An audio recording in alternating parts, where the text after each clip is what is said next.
something. I think what was upsetting to me was the line that had he not been allowed to get guns, which by the way he had legally, that then these people would still be alive. And what's being lost in the shuffle in this discussion is domestic violence.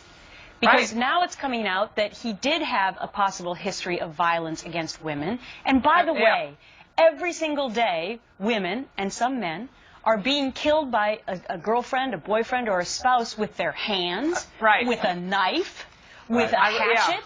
Right. You know, so I'm not really sure the discussion is about guns. I wrote a blog entry yesterday when I first saw the Costas thing. I wrote it yesterday, posted on lauraingraham.com about that. I mean, I guess Costas does not think Belcher is strong enough to asphyxiate his girlfriend or smart enough to hook up a hose into his garage and kill her through asphyxiation by carbon monoxide. So I guess he must have an enormous amount of information that the rest of us don't have. But it was just, it's the typical knee-jerk liberal response to a tragedy. That it is, I mean, imagine if he had gotten up there and said, well, this just shows you that you shouldn't be cohabitating with people who aren't your spouses, and you shouldn't have children out of wedlock. Right. What if he said that? And Laura, when you think about when you talk about gun control, and that's what they are using this tragedy for, is to gin up more support for more of it. You look at two of the towns in America with some of the strongest gun controls in place.